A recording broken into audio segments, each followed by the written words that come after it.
Should you update your DJ controller? I'm DJ Spiegel Spin, and I'm gonna tell you the truth.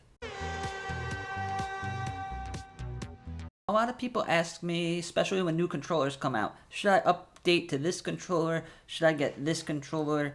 And the short answer is no. You probably don't need to upgrade your controller. When it comes to the audience and the people that hire you to DJ, they don't really care what equipment you're using. The only people that really will notice are other DJs. So if you have a controller that works good and it has a sound card, I would say keep it. And I know it's tempting as new features come out and new trends come out on the controllers, and your controller doesn't have that mapped in, you guys can map it in yourself.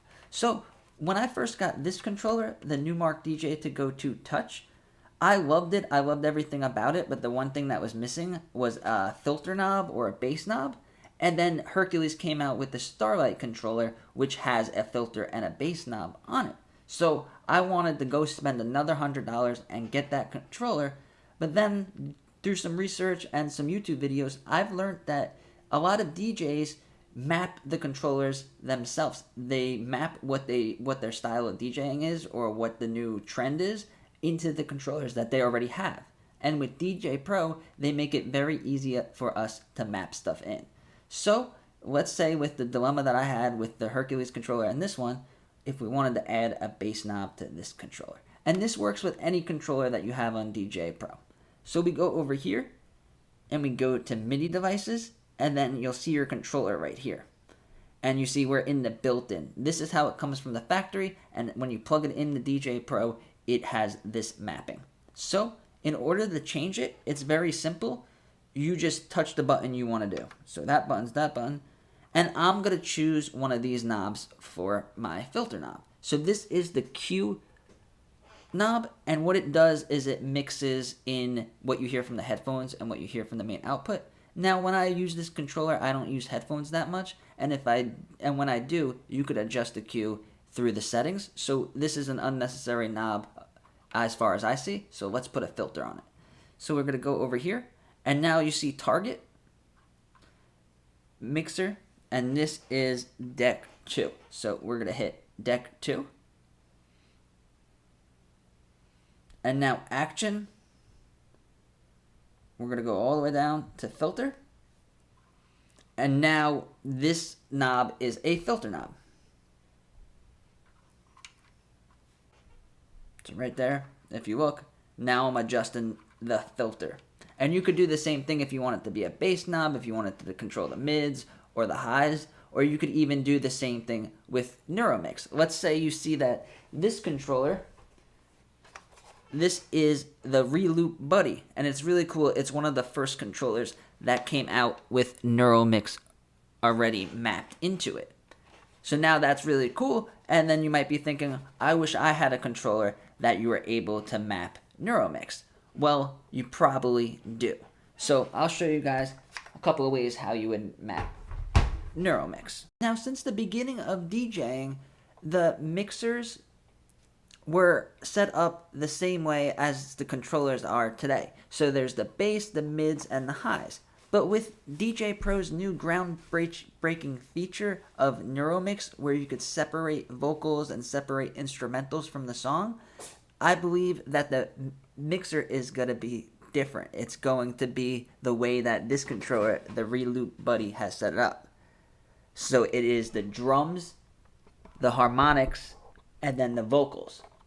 So that's the way I mix with Neuromix, and it's really cool to see that this controller was built specifically for that. But if you have a regular controller, like maybe you have the Neuromix Mixtrack Effects or Mixtrack Pro, or if you have the Pioneer DJ 400, you could program Neuromix into your controller. So I'm going to show you how, using this Neuromix DJ to go to touch as an example, but with bigger controllers you'll have more options.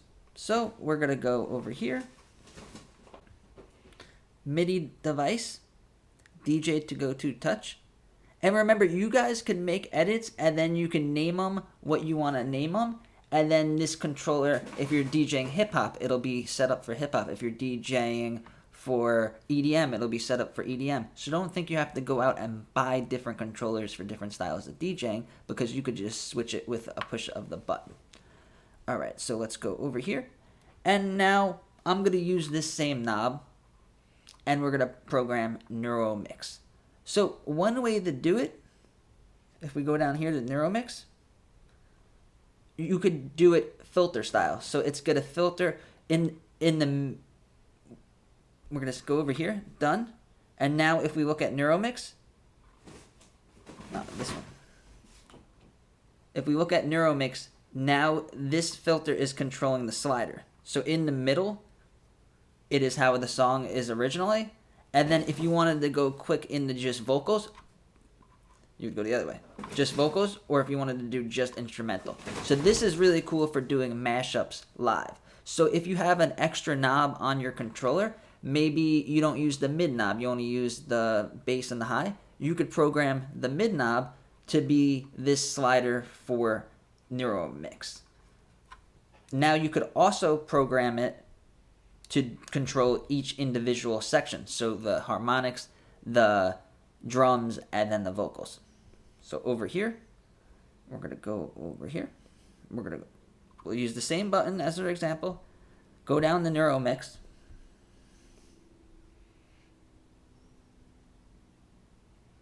And now we got drums. Save. Done. And now you're not going to see it on that slider, but if you go over here to the Neuromix section of your mixer, now it'll do the drums. And if you wanted to do the harmonics, you could have it do the harmonics. Or if you wanted to do the vocals, you could have it do the vocals. So if you wanted to match the way that the Reloop Buddy was, and you're using like a standard beginner controller, like the DJ 400 or the Pioneer controllers, you guys could use this example. So it uses, the first one is the drums, and then the harmonics and the vocals. So you could just go to each knob how we did it here, and then just select the different knobs. So let's say we got the drums, and now we wanted to add the harmonics. We'd go over here, MIDI device setup, go over here, and now this one is Deck 2 Neuromix drums. Now this one is going to be Deck 2 Neuromix harmonics. Saved. Done. And now you could mix with these two knobs, the drums and the harmonics. So every controller has a button or a knob that you don't use with your style of DJing, or there might be a few. So take full advantage of this. So if you wanted to get a new controller because this controller didn't have effects button. Usually when I scratch and stuff, I like to do an echo effect out. So if you guys wanted to do that, you go over here, and then I'm going to use this headphones button, because like I said, I don't use headphones when I use this controller that much. And also when you move the crossfader, it'll push that button automatically for you if you have it set that way. So this is an unnecessary button. So we go over here. Now we're going to go to Deck 2. Action. Go down to Effects. Effects 1 enabled. Save. Done. And then whatever you have set for effects number 1, we can go up to Echo. And then now when you press Echo, it'll be on Echo. And when you press it off, it'll be off. So get creative with this. Make multiple mappings for the same controller. And also read all of these. Start from the tops and read all of the targets that you could do. You could do filters, you could do Neuromix, and you could do saved loops. And you could get really creative with this.